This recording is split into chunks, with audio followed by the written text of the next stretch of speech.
Hello everyone! Welcome to the first segment of the Cabal 2 Feature Spotlights. I'm GM Icy and I'll be going through the combat of Cabal 2, which consists of consecutive or trigger skills, combos and how you can perfectly execute them, and our battle mode feature. These are your basics that you'll learn over time in order to thrive in this land, but I'm here to give you a head start on them. Let's begin. Now, you can see my abilities in the crazy order that I like them, but the tooltips don't mention consecutive attacks. So what are they? Consecutive abilities are your skills that can be chained in a precise sequence to pull off huge bursts of damage. And even firing off one ability, you will see a button pop up. But without understanding what it is, that will be a missed opportunity in some good damage. If you click on your skills tab and hit consecutive, you'll see all of your abilities that can be chained together to form a line of attacks. All classes have them, and it's important to master them as soon as you can. Take a minute to look through your abilities once you get them to see which chains are the longest and which ones you don't have yet. Knowledge is power after all. You'll see some abilities with no chains, but the ones that do have a button that pops off in the center of your screen once the end of the first ability fires off. That is your indicator that the next ability in that sequence is ready to go. You can press that pop-up button to fire it off, or you can repress the keybind on your hotbar to fire off the next ability and keep that chain going. Do you see the difference once you fire off a chain of consecutive attacks? Once you get the proper timing done, firing off these abilities will take no effort at all, and you'll even be able to fire off different chains in the same combination. That's a little harder to accomplish, as the animations and timing of certain chains can vary in length, but with a little practice, you'll see how fun lining up these attacks can get. It gets pretty addicting too. As always, make sure you pick the best type of chain for your current scenario. You won't always be facing a dummy that doesn't fight back. Now that we know the basics of consecutive abilities, let's head off into the battlefield to see it all in play.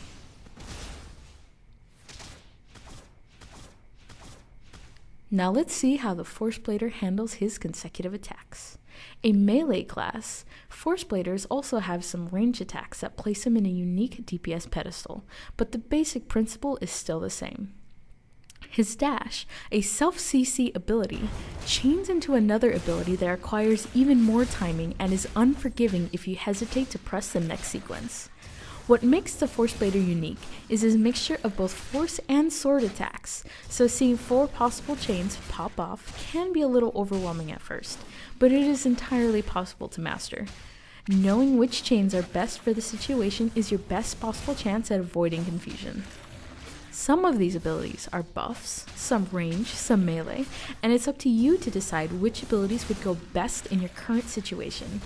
Using your melee abilities while a larger enemy is attacking you would be the best chance here, as there is no cast time to worry about, making it easier to focus on your damage while some huge bug is just wailing on you. Eventually, you won't even give it a second thought and your enemies will fall. You can use your buff after a battle if you intend to start another one immediately, and especially keep track of that health bar. What makes the Force Blader special is his activated ability that gives you 2 different abilities that can only be fired off in that mode. This consecutive skill is a mixture of melee and range and is the only chain that combines this unique aspect. You can use other abilities and chains while in this mode, but taking advantage of that one special chain is far more important. And now we're here to talk about combos within Cabal 2. Combos, while consecutive attacks are a huge role in them, are not the same as trigger skills, and are merely the act of perfect timing. You definitely need some consecutive abilities to really master combos, but you can technically just fire off your basic ability over and over and still achieve a high combo. But we're not here to learn some cheesy tactics, we want to learn how to master combos in order to devastate our opponents. As you can see, using consecutive attacks is the best way to achieve a combo, and even getting a basic combo will get you a slight edge over your enemies. Now, while using consecutive abilities would be best, you can still use other abilities and chain them, because after all, it's just about that timing. However, getting those different animations and timing down can be tricky, especially if you're new to how the combo system works in Cabal 2. So just using your chains can help you a lot in the early stages of getting that combo timing right. So, seeing that combo chain going up and up should bring up the big damage, right? Yes, absolutely. That combo indicator up top isn't just up there to fluff up your ego. The redder those numbers get, the more damage you're bringing to the table. You saw the small boost I got from a basic 4-chain combo, but getting a combo of 21 will massively increase the damage you put out, and it'll even show on your bar if you've beaten a previous combo chain and how much more damage you've output, giving you more incentive to get an even higher combo the next time around. As with any other game, practice makes perfect, and the more you play around with what consecutive abilities you can chain together to get that comfort zone DPS, the more fluid your combat will be in both PvE and PvP situations.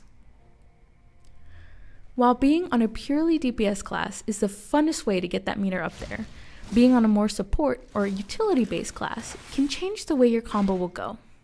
The Force Shielder is primarily a tank-based class known for absorbing damage rather than dishing it out, but that doesn't mean he doesn't do his fair share of gray combos. A Force Shielder has some great damage options, but some of his abilities, no matter how well timed, will interrupt a combo in favor of a more defensive trait. You as a player must decide whether or not keeping up great damage combo is the way to go, or if using a defensive skill is necessary in order to keep yourself or your allies protected. As you can see, using a heal ability that will keep your shielder up will get rid of any combo you were starting to get, but will keep you up longer in a fight if necessary. Self-CC abilities, if used in the middle of a fight rather than the beginning of one, like grabbing a giant bug towards you, will interrupt a damage combo, as well as any self or party buffs that you use throughout a fight. Essentially, it's all about that damage, but remember that surviving a fight is better than attempting to get a record high score on that combo meter and dying in the process, a lesson I unfortunately learned the hard way. However, getting that damage meter is entirely possible in a tank class, even a healer class, so if you're confident in being able to beat up a giant bug without dying, then get that combo meter up and rolling until everything goes boom. And then there's loot for everyone. For melee DPS classes, that combo meter is slightly easier to keep up, as casting times are basically non-existent. But it's still not a cakewalk. You must get used to how your abilities fire off, and which ones will interrupt your combos. My warrior uses her basic chain to start the combo off, but can use her bleed abilities and CC abilities, not self-CC abilities mind you, to boost her damage and keep that combo meter rolling. Melee classes have the advantage of easier combo chains at the cost of some damage, but you'd never notice it as my warrior tears through these giant bugs as if they weren't that giant at all. However, timing is still important, and one tiny mistake can cost you a DPS loss. Hesitating for a second will require you to start over from the beginning, and could make your character vulnerable by delaying the fight by having to use a defensive cooldown instead of nuking the enemy quickly before you take too much damage. That doesn't mean your whole day should be ruined though. Keeping up that damage and starting up a new combo chain will still dispatch your enemies, and make you look awesome in the process. Battle scars in a video game never hurt anyone after all. But battle mode, however... battle mode. With your amazing animations and well-earned status, you have to be level 35 to get it after all. It's no wonder mostly everyone will be keeping you on cooldown. The premise of battle mode is fairly simple. You turn into a near unstoppable force of destructive battle power that will definitely make even the toughest of enemies fear your presence. You can see how you can escape from a brutal AoE attack from your enemies and then finish them off in style. For DPS classes, battle mode comes in a very easy to read unique UI that simply has 6 buttons in this order. A basic consecutive attack, an AoE consecutive attack, a huge nuke for tons of damage, a CC ability, an escape, and a self-heal. Using these in any order is possible, but of course, using them appropriately is key to really take advantage of this awesome feature. And of course, you can pull off combos in battle mode to really take your damage to the next level. But that's for DPS classes. How would a priest effectively use her battle mode? I have my wonderful assistant GM Spectre here to help out with this demonstration and soak up all the damage so I don't have to. Watch as she pulls at enemies so the tank can effectively handle the hurt so I can heal him back up. The priest battle mode is fairly unique in that it only has 2 damage abilities and 4 party support abilities. It has a group heal, a single heal, a cleanse, and a group shield that will keep your party up in any sticky situation, no matter how hard the enemies are hitting your other party members. Her heals are substantial in battle mode. They have a low cooldown and also have no mana cost, so make sure to have her use her heals with no hesitation or second thought. It could save a life, or 5. Don't underestimate her damage, however. She can effectively do lots of damage while keeping her allies up, making her a true force to be reckoned with. Alternating between her damage abilities and her group healing will make her a huge asset in any PvE or PvP situation, with the unfortunate side effect of always being the first targeted, so make sure to keep that one in mind when you're roaming around.